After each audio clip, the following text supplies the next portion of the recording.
أعوذ بالله من الشيطان الرجيم. بسم الله الرحمن الرحيم. الحمد لله رب العالمين، والصلاة والسلام على أشرف المرسلين سيدنا محمد بن عبد الله النبي الأمي الأمين، وعلى آله وأصحابه أجمعين. سبحان الله وبحمد، سبحان الله وبحمد، سبحان الله العظيم.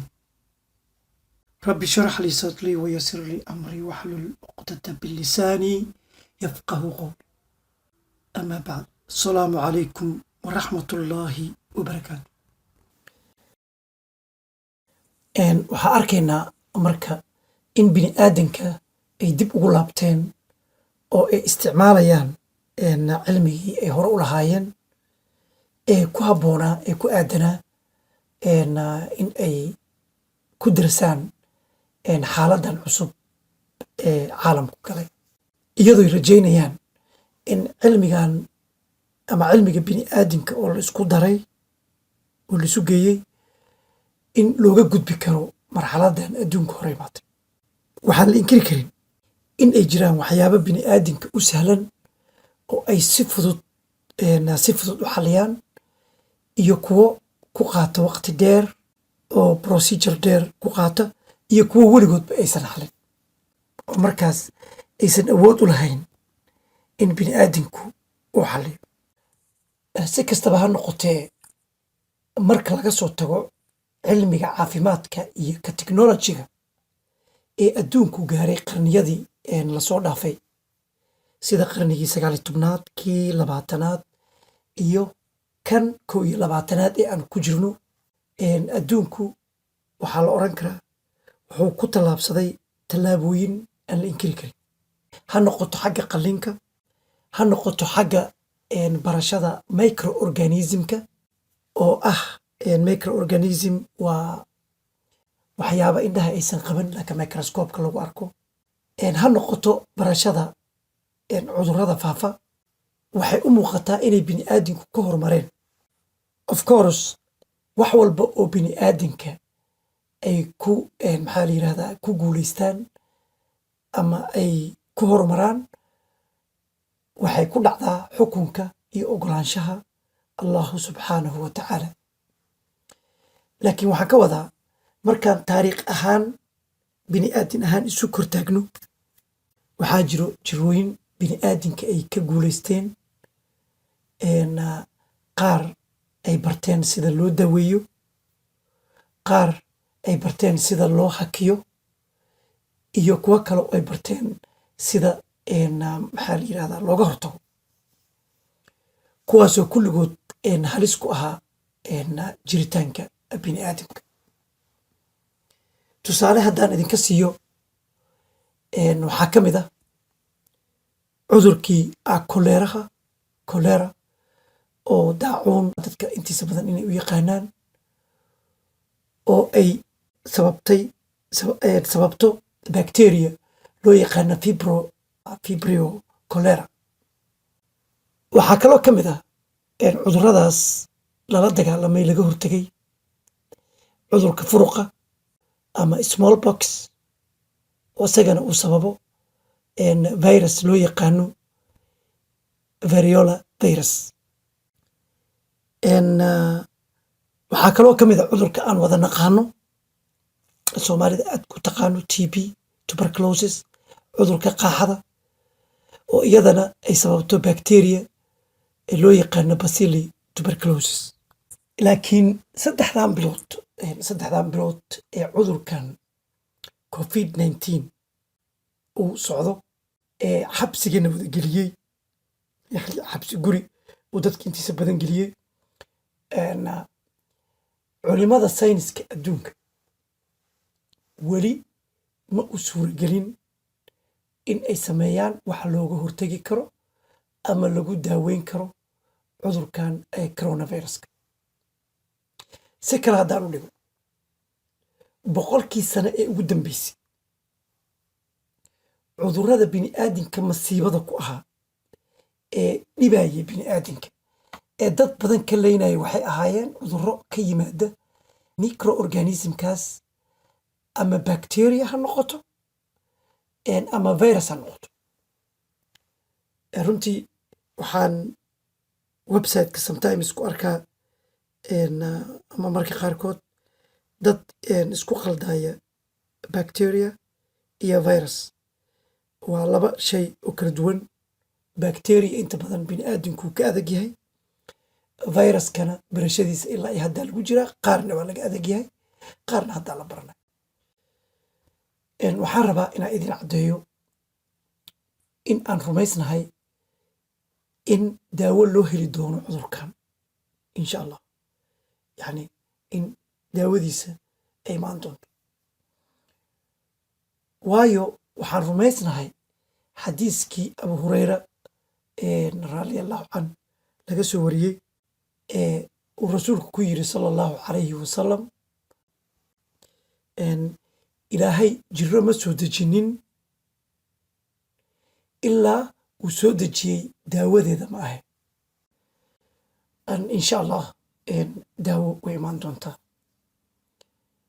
waxaan rumaysnahay in allahu subxaanahu wa tacaala waa qur'aanka nagu yiri isagaa caafimaadka daawada ilaahay dadka ugu dara. qofkii ilaahay daawo oga dhigana daawo u noqotaa, qofkii ilaahay daawo ugu darina daawo uma noqoto. waana kii allahu subxaanahu wa tacaala suuratu ashura uu ku yiri faidaa maridtu fahuwa yashfii, iyo markaan jirado waa kan caafimaad isiiyo. marka ilaahay caafimaad ana siiyo, aamiin.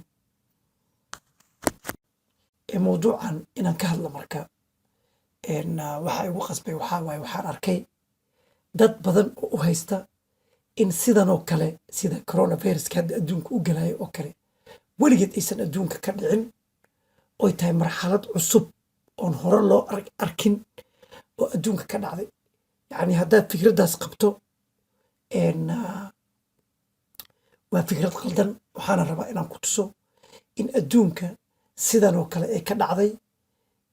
waxaa lagu kala duwan yahay ay tahay qaabadda isu socoshada iyo qaabadda xiriirka isgaarsiinta ayaa adduunka hadda advance noqotay. laakiin virus sidan oo kale ah oo dadka sidan ugu dhaco, siduu hadda loo kala qaado corona viruska loo kala qaado adduunka waa ka dhacay. taariikhda haddaan dib ugu soo laabano 1918 waxaa adduunka ka dhacay hargab ama flu dadka qaarkiis ay ku magacaabeen Spanish flu. magaca kale loo yaqaanin ahaa great influence. wuxuu ahaa viral disease sida kan oo kale, sida cudurkan oo kale pandemic u ahaa oo adduunka o dhan oo meelo badan oga gaaray. wuxuu socday 3 sano 1918 1919 iyo 1920. wuxuu ku dhacay dad ka tira badan 500 oo milyan oo qof. 4 qaybood marka loo qaybiyo dadka adduunka ku nool wuxuu dilay qayb ka mid a. sida warbixinada qaarkood ee qoraan sida Fox EU ama World Economic Forum wuxuu dilay 39 milyan oo qof. yani number yar maaha. marka kaas laga soo baxo 1957 waxaa dhacay hargab kale oo isagana loogu magac daray Asian flu. kii labaad ee ugu weynaa taariikh ahaan inta la xasuusto ee bini'aadam ku dhaco. Asian flu isagana waxaa sababay nooc viruskan koronada oo kale ah oo wuxuuna dilay in ka badan 2 milyan oo qof. wuxuuna ka bilowday siday qiyaasaan Singapore 1960. waxay ahayd markii bini'aadamka ay barteen jiritaanka noocan ee loo yaqaano corona. waxaana la bartay inay jiraan 7 nooc oy bini'aadamku kala qaadaan. 1968 Hong Kong waxaa ka dhacay asagana flu Hong Kong loogu magac daray 1968 ilaa 1969 meelaha qaar waxay qoreen ilaa 1970 inuu soo gaaray. So flugaas isaga aana wuxuu dilay 1 milyan oo qof according sida ay qorayso Britania. waxaan kaloo wada ognahay dadkii hadda marka 2002 ilaa 2004 ama 2002 ilaa 2004 waxaa dhacay Severe Acute Respiratory Syndrome oo SARS loogu magac daray. 10kii qof ku dhacana wuxuu dilayay 1 qof. marka jirooyinkan aan idiin wada sheegayo kulligood waa pandemic, waa jirooyin la kala qaado oo si fudud adduunka ugu fido. waxaa ka mid ah fayrasyada kale ee aad maqasheen ama dadka intiisa badan ee idaacadaha iyo meediyada meelaheeda kala duwan ka maqlaan bird flu ama avian flu oo laga qaado shimbiraha iyo digaagaha, iyo swine flu oo laga qaado doofaarka, HI virus 9 oo asagana moonkeyga laga qaado. 2015 ilaa iyo 2018 isagana waxaa laga hortegay Middle East Respiratory Syndrome oo lagu tilmaamay markaas in geela laga qaadayay, laakiin uma uusan dhicin nasiib wanaag sida cudurkan u faafo kale. asagana waa laga hortegay. intaas waxaa barbar socotay yani cuduradaas oo xagga sida hargebka loo qaadayo ee viruska ah ee dadka laynayo waxaa barbar socotay oo hadda taariikhda intaan hadlaya aan ka reebay 1976 waxaa jira Ebola virus oo asagana ka dilaacay Sudan. dan wuxuu soo laabtay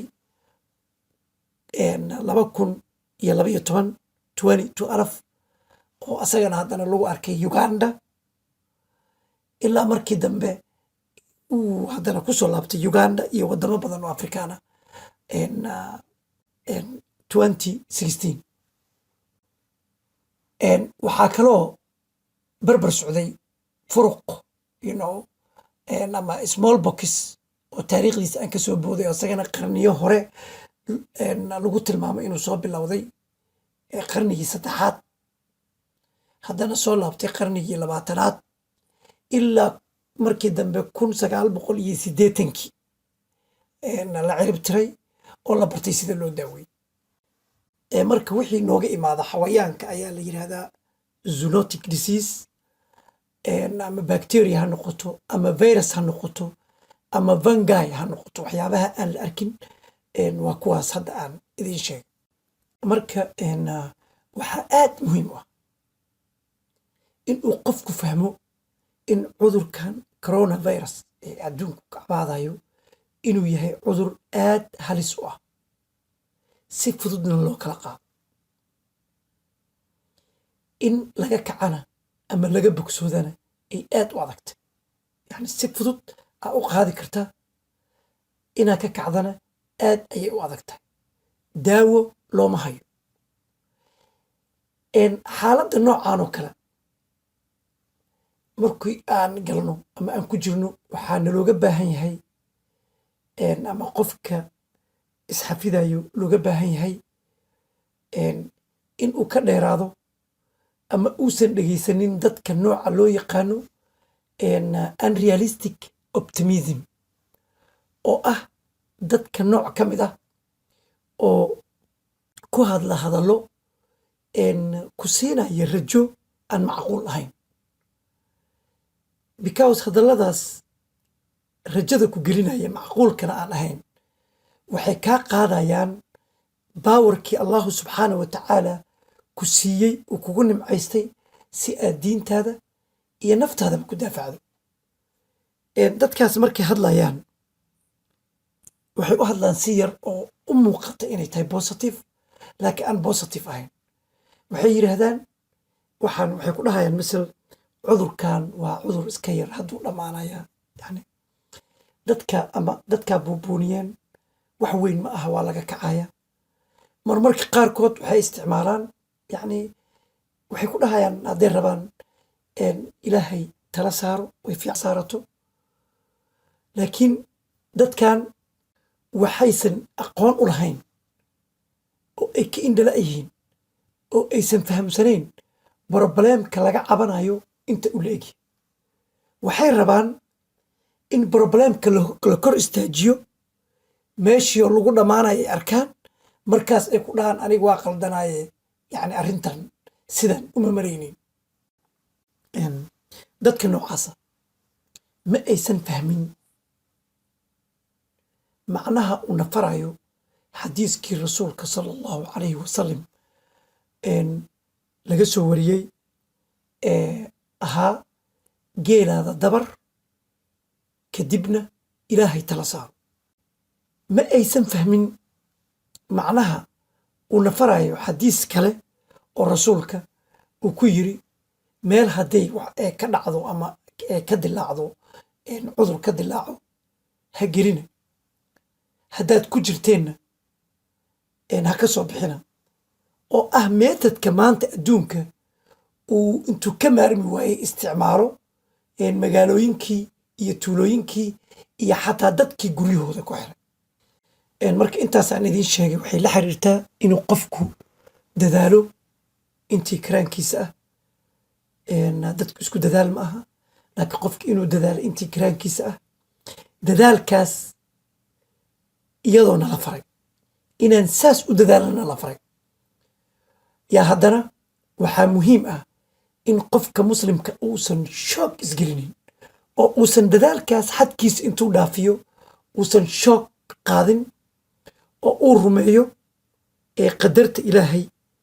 haddii allahu subxaanah wa tacaala wuxuu ugu talagalay inay ku dhacayaan, wuxuu allahu subxaanah wa tacaala ugu talagelin inaysan ku dhicin. amiin. waa laba arrimood oo labada arrimoodba qofka looga baahan yahay inuu si rasmi ah u rumeeyo oo isu miisaamo, yani miisaan ayaa jiro. waxaa qofkii muslimka looga baahan yahay inuu ilaahay rajo ka qabo, inuu ka rajo qabo naxariista allahu subxaanah wa tacaala, oo naxariista ilaahay iyo cabsida ilaahay uusan ka kormarinin cabsida uu ka qabo korona inuu u dhinto. marka almuhiim qofka waxaa looga baahan yahay inuu camal wanaagsan sameeyo, ilaahayna tala saarto. yacni hadda sidaa arkayso dad badan baa stress ku dhacay. insha allah mar kalaan ka hadli doonaa haddaan waqti u helo. stresska faraha badan wuxuu hoos u dhimaa difaaca jirkaaga. hadduu difaaca jirkaaga hoos galana halis waxaa ugu jirtaa cudurkan inuu kugu dhaco, yani caafimaad ahaan markaan ka hadlo. waxaa kaloo jirta iyadana confusion ay dadka sometimes ay galaan, oo ah iyadana aragtida culimadu markay wax dhacaan ay ka qaataan. yani weligoodba culimada waxay qaadan jireen sometimes aragtiyo kala duwan, taasoo yani la xiriirto meelo kala duwan la xiriirto. yani dabeecadda behaviorka qofkay la xiriiri kartaa iyo dabeecaddiisa. qof baa negative ah, qofna waa positive. so qofka marka negativeka ah waxaa dhici karta inuu maxaa la yidhahdaa dhinaca negativeka aado, qofka positiveka ana dhinaca positiveka aado. insha allah maanta intaan ayaan oga baxayaa. allahayow waxaan kaa baryayaa inaad caafimaadna siiso. allahayow adiga awood walba leh. allahayow adigaa wax walba og. allahayow adigaa wax walba cilmigeeda leh. allahayow qalbigeenna daacad oga dhig xaqa iyo diinta islaamka. allahayow carabkeenna ka yeel mid xaqa ku dhawaaqa. subxaanaka allahuma wabixamdik ashhadu an laa ilaaha ilaa anta astakfiruka wanatuubu ilayk.